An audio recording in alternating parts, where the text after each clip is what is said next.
اور اسپرین اور پیناڈول کی قیمت کیا ہے؟ 300 گنا دوائی کی قیمتوں میں اضافہ ہوا، گھی کی قیمت میں اضافہ ہوا، دال کی قیمت میں اضافہ ہوا۔ بدبخت حکمران، آپ تو کہتے ہیں کہ تیل اس لیے مہنگا ہے کہ باہر سے آتا ہے، تو یہ دال تو ہمارے ملک میں پیدا ہوتا ہے۔ گندم، پاکستان دنیا میں 8واں بڑا ملک ہے گندم پیدا کرنے والا ملک، لیکن آج فی کلو آٹے کی قیمت، نان کی قیمت، روٹی کی قیمت، اور پتلی پتلی روٹی اب ہوٹل میں 15 روپیہ اور 20 روپیہ پر ملتا ہے۔ پہلے غریب خوش تھا، گوشت نہیں کھاؤں گا، دال کے ساتھ کھاؤں گا، لیکن اب دال بھی، وہ دال ماش بھی دال بدماش بن گیا ہے، اب وہ بھی نہیں مل رہا ہے۔ تو میں آپ سے پوچھنا چاہتا ہوں میرے پیارے بھائیوں کہ ان مسائل کا علاج پیپل پارٹی کے ساتھ اگر ہوتا تو 4 بار پیپل پارٹی نے حکومت کی ہے۔ ان مسائل، غریبوں کے مسائل کا علاج اگر مسلم لیگ کے ساتھ ہوتا تو 4 سے زیادہ 30 سال اس نے حکومت کی ہے۔ پیپل اور آپ کے مسائل کا علاج اگر جرنیلوں کے ساتھ ہوتا تو ایوب خان نے حکومت کی، ضیاء الحق نے حکومت کی، پرویز مشرف نے حکومت کی، لیکن ان تمام حکومتوں نے آپ کے ملک کے جغرافیہ کو نہیں سنبھالا اور پاکستان کا نظریہ لا الہ الا اللہ کے ساتھ بھی بے وفائی اور غداری کی۔ آج عمران خان کہتے ہیں میں کیا کروں، مافیا کی حکومت ہے، اور ہے بھی لینڈ مافیا، چینی مافیا، ڈرگ مافیا، تیل مافیا، لیکن یہ سارا مافیا ہے کہاں پر، چھپا کہاں ہے؟ یہ سارا مافیا کابینہ میں موجود ہے۔ آج انہوں نے کہا تھا میں چھوٹی سی کابینہ رکھوں گا، زیادہ وزراء کی ضرورت نہیں ہے، اہلیت کی ضرورت ہے۔ آج 50 سے زیادہ وزراء اور مشیر موجود ہے، وہ تنخواہیں لے رہی ہیں، پروٹوکول لے رہے ہیں، عالیشان بنگلوں میں رہ رہے ہیں، اور پیسہ کون دے رہا ہے؟ پیسہ غریب مزدور۔ آج میں یہاں آیا، جنگ میں رکشے والوں نے ہمارا راستہ وہاں پر کھڑے تھے اور ہمیں پر یاد کی کہ روزانہ 20 روپیہ، ماہانہ 600 روپیہ اور سالانہ 7,200 روپیہ ایک غریب رکشہ ڈرائیور ادا کرے گا۔ میں کہنا چاہتا ہوں کہ حکومت نے 1200 ارب روپیہ جو کرونا وائرس کے نام پر ہڑپ کیا، وہ پیسہ ان غریبوں کے لیے ہے۔ تو ان غریبوں کو دینے کے بجائے جن کو کرونا وائرس نے دبوچ لیا ہے، آپ مزید نچوڑنا چاہتے ہیں۔ اس لیے آج کے جلسے میں یہ اعلان کروں گا کہ میں ایک کمیٹی تشکیل دیتا ہوں جنگ کے مسائل کے لیے۔ سپرد صاحب سے میں نے کہا، ابھی میں نے یہ راستہ دیکھا، آپ کے سڑکیں دیکھی، مونجوڈارو کنڈرات کی طرح نقشہ پیش کر رہا ہے۔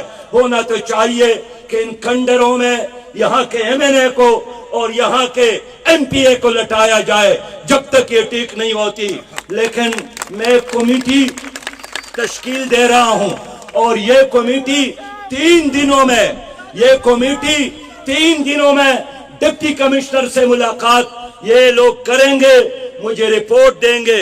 اس میں مہر بہادر خان جگل صاحب ہوں گے، مہر ظہور سپرا صاحب ہوں گے، اور اس طرح ڈاکٹر عبدالجبار صاحب ہوں گے، مہر فرید منگیانہ صاحب ہوں گے، ساجد چدل صاحب ہوں گے، اور جے یوتھ کے سکلین من صاحب ہوں گے۔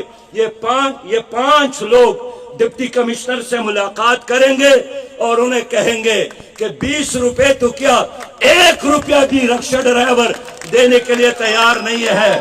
ایک طرف آپ نے تیل مہنگا کیا، گیس مہنگا کیا، دال مہنگا کیا، پانی نہیں ملتا صاف، اور دوسرے طرف آپ غریب آدمیوں کو اگر آپ کو پیسے کی ضرورت ہے، یہاں بڑے بڑے جاگیردار موجود ہیں، ان کے ڈیرے پر جا کر ان کے گردن پر ہاتھ رکھ کر ان کے ٹپڑوں سے قوم کا پیسہ نکالے، ہم بھی آپ کا ساتھ دیں گے۔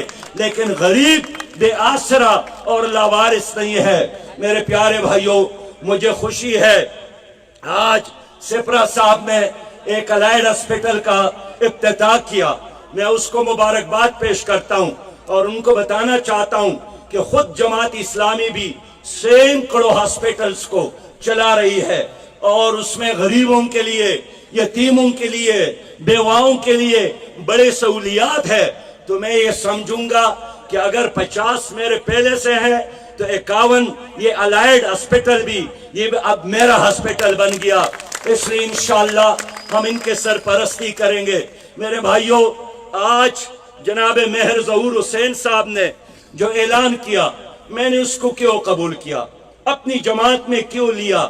میری ملاقات ان کے ساتھ ملتان میں ہوئی ہے اور جلسے میں انہوں نے وہاں جماعت اسلامی میں شمولیت کا اعلان کیا تھا، مدر عباس صاحب ساتھ تھے۔ پھر ہم دفتر آئے اور دفتر میں نے دیکھا کہ وہ باوضو تھے اور اسی وقت عصر کی نماز میں ہمارے ساتھ شریک ہو گئے۔ میرے ذہن میں ان کی ایک تصویر بنی۔ پھر جب یہ منصورہ تشریف لائے، پھر وہاں ملاقات ہوئی، نماز کا وقت آیا، باوضو تھے اور وہاں ہمارے ساتھ جماعت میں شریک ہو گئے۔ میں نے محسوس کیا کہ جو آدمی باوضو رہتا ہے وہ ظالم نہیں ہوتا ہے، وہ کرپٹ نہیں ہوتا ہے، وہ دھوکہ باز نہیں ہوتا ہے، وہ شاطر نہیں ہوتا ہے۔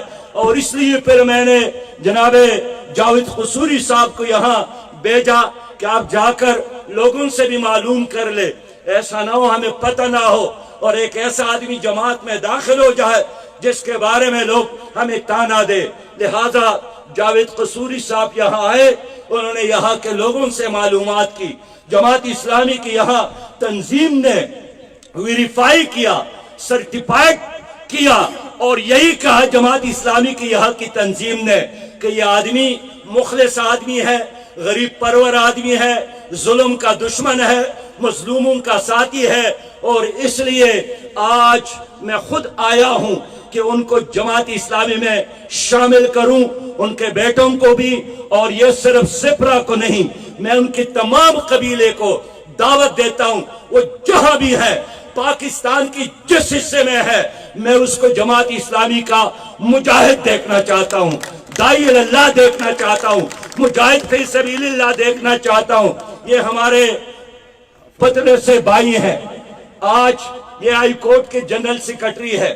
میں نے اس لیے آج ان کا نام نہیں لیا کہ میں چاہتا ہوں کہ ان کے گھر جا کر، ان کے گھروں میں جا کر ہزاروں کا مجمع اکٹھا کر کے سپرا صاحب بھی ساتھ ہوں گے، ان کی عزت اور وقار کے ساتھ ان کی سر پر ہم وہاں لا الہ الا اللہ محمد رسول اللہ کے جھنڈے کا تاج رکھے۔ نعرہ تکبیر، نعرہ رسالت۔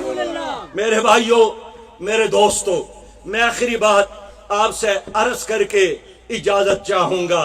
حضور صلی اللہ علیہ وسلم وضو بنا رہے تھے اور ان کے وضو کا پانی لوگ اٹھا اٹھا کر اپنے چہرے پر مل رہے تھے۔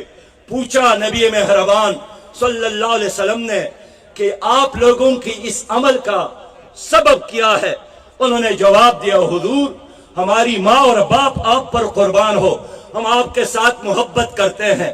حضور نے فرمایا کہ میری ساتھ محبت یہ ہے کہ ہمیشہ سچ بولو اور جھوٹ نہ بولو۔ میرے ساتھ محبت یہ ہے کہ جو امانت لوگ تمہارے پاس رکھے اس امانت میں خیانت نہ کرو۔ اور میرے سرکار نے فرمایا کہ میری ساتھ محبت یہی ہے کہ پڑوسی کا حق ادا کرو۔ کس کا حق ادا کرو؟ پڑوسی کا حق۔ پھر آپ لوگ بھی حضور صلی اللہ علیہ وسلم سے محبت کرتے ہیں کہ نہیں کرتے ہیں؟ جان و مال سے زیادہ کرتے ہیں کہ نہیں کرتے؟ آئیے ہاتھ اٹھا لے کہ ہم سب اس ملک میں ختم نبوت پر اپنی جان اور مال کو قربان کریں گے۔ آپ وعدہ کریں کہ ہم تحفظ ناموس رسالت کے لیے اپنی جان کو بھی اور اپنے بچوں کو بھی اور اپنے مال کو بھی قربان کریں گے۔ آپ میرے ساتھ وعدہ کریں کہ ہم نبی مہربان سے محبت کرتے ہیں، ہم کبھی جھوٹ نہیں بولیں گے۔ اب زور سے بولو، ہم کبھی جھوٹ نہیں بولیں گے۔ نہیں، زور سے بولو، ہم کبھی جھوٹ، ہم کبھی جھوٹ، ہم امانت میں خیانت نہیں کریں گے، ہم امانت میں خیانت اور ہم پڑوسی کا حق ادا کریں گے۔ کس کا حق ادا کریں گے؟ ہم پڑوسی کا حق ادا کریں گے. یہ نبی مہربان صلی اللہ علیہ وسلم کے ساتھ محبت ہے، الفت ہے. اللہ تعالیٰ اس کے نام پر ہمیں جینا اور اس کے نام کے ساتھ ہمیں مرنا عطا فرمائے. ان کی شفاعت ہمیں نصیب ہو، ان کے ہاتھوں سے جام کوثر نصیب ہو. وآخر دعوانا ان الحمدللہ رب العالمین.